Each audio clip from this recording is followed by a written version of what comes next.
For the first question, Yes. I would love it's actually the second question, take two, but I would love to know how it felt getting on the Lightcycle for the first time and your reaction to seeing, the finished product with all the special effects included. How much time do you have? I have about it was 5 like minutes. I mean, it was unbelievable. I was incredibly nervous because the production value, I've never worked on something on this scale. Like, it was just every practical set for each grid was massive. Like, it felt like its own theme park. And all of these elements, they did such a phenomenal job. I mean, the Lightcycle in person, it's stunning. I was on set. Gorgeous. I saw the Lightcycle in yeah, person. It's you got incredible. to see it. Yeah, it was awesome. I mean, everything, the color of it. I mean, and getting to ride it, I can't say it's a very comfortable position. It's a workout. You are basically horizontal, lying down, and we got to do all kinds of things with cameras, where I was holding the camera at one point, and it was rigged in different ways to capture that feeling of like actually feeling like you are also riding the Lightcycle with Eve. It was so fun. Now, one of Eve's defining moments in the film is that she reacts with compassion when she sort of realizes that Ares is a program. And I want to know, what do you think the film is saying about maybe how we should approach AI in the real world?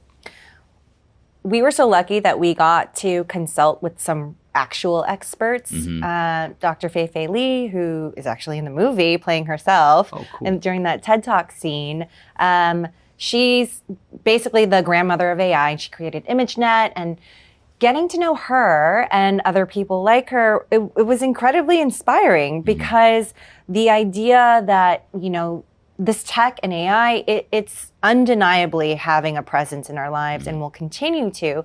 But she really inspired me to keep thinking about making sure it's human-centric. Like, what is the human aspect of this tech? How can we harness it and use it in a way that we are really protecting the human component of it? And that is in the movie. I mean, that really is what we are talking about with Tron Ares. No, I think it's very interesting how Ares is in some ways, showing a lot more human compassion than the human who creates him, for example. I want to say biblically speaking, I thought the name Eve suggests that she's at the forefront of a new time. And I want to know if her name was intentional for that reason, or if I'm just making stuff up right now. I'm going to say, yeah, totally. Very much so. We had many meetings coming up with that. Thank you so much for noticing. No, I'm that's what I do, is pay attention to the finer points. Yeah. Well, even some ways is very reflective, I thought, of Cindy Morgan's character in the original Tron. So did you feel that any sort of sense of legacy, becoming Eve when you took the role on? I mean, I can't pretend that it wasn't a challenge, and we felt the pressure of making sure we were honoring the legacy and also building upon it, asking ourselves the question, where do you go from there? Those two films, I mean, they're incredible. They're masterpieces in their own right. But I think we jumped at the chance to really get to merge these worlds together, the grid and the real world, in a way that we've never seen before, in a way that is obviously very prescient and is actually what's happening.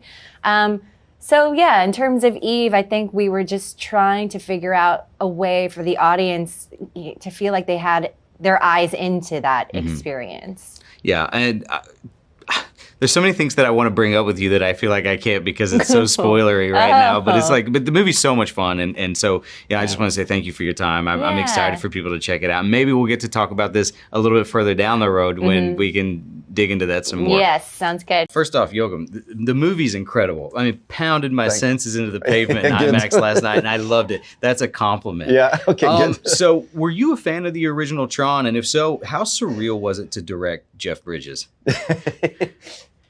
Yes, I am a fan of this franchise. I was a little bit too young when the first film came out to fully appreciate it when it came out. But I have later learned. I remember I had the poster on my wall as a teenager because I was so fascinated with the universe and the aesthetics of it.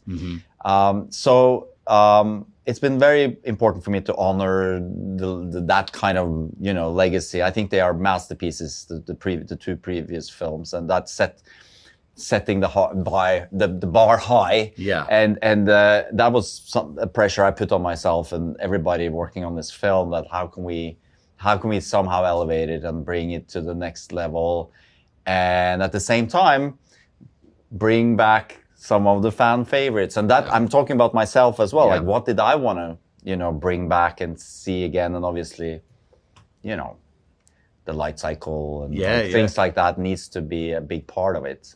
Now, the soundtrack by Nine Inch Nails is iconic. So how early were Trent and Atticus involved, and how did their music shape your approach to the visuals or the pacing of the film? Well, again, music is such a big part of the franchise with Wendy Carlos, and for the first one, and obviously Daft Punk. And so, you know, when Trent Reznor and Atticus Ross, when they agreed to do it, and even do it under their Nine Inch Nails banner as a band, it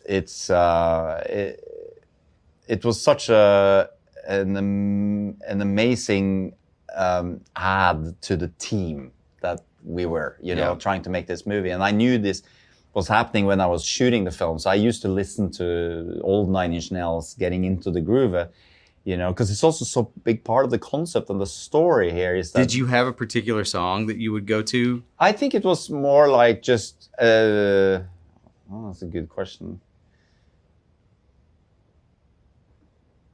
No, it was just basically... it was just like constantly on in my trailer and like just listening to it. I even think about that first, like the intro in Seven, right? It's like, God, so good. They do such a good job of setting that particular mood. Yeah, and also Trent and Atticus as film composers, you know, they're so accomplished. So just them themselves would have been amazing. Yeah. But then having them do it under that thing as Nine Inch Nails was such a big win for us, and I was happy with it because it informed us somehow how the real world should feel. Yeah. You know, it's industrial and a little grittier than the previous films. Last question for you. You know, in a lot of ways, Ares shows, I felt like even more humanity in the film than compared to like the human who creates him, for example.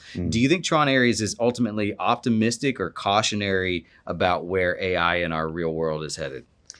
So I think that the Tron franchise is a cautionary tale in general, you know, and that's also a little bit of the appeal. I think that they have somehow been able to be catching the zeitgeist and also look ahead for what is you know going to happen tomorrow, and obviously with this film it's AI, and now it's very present, and it's our everyday tech, and it wasn't like that when we started. Yeah, right. I was going to say, in 2 years it's been wild. Yeah. So it feels timely, and I think that's part of the appeal of this, and I've learned a lot about technology, you know, making this film. So it's been an amazing ride.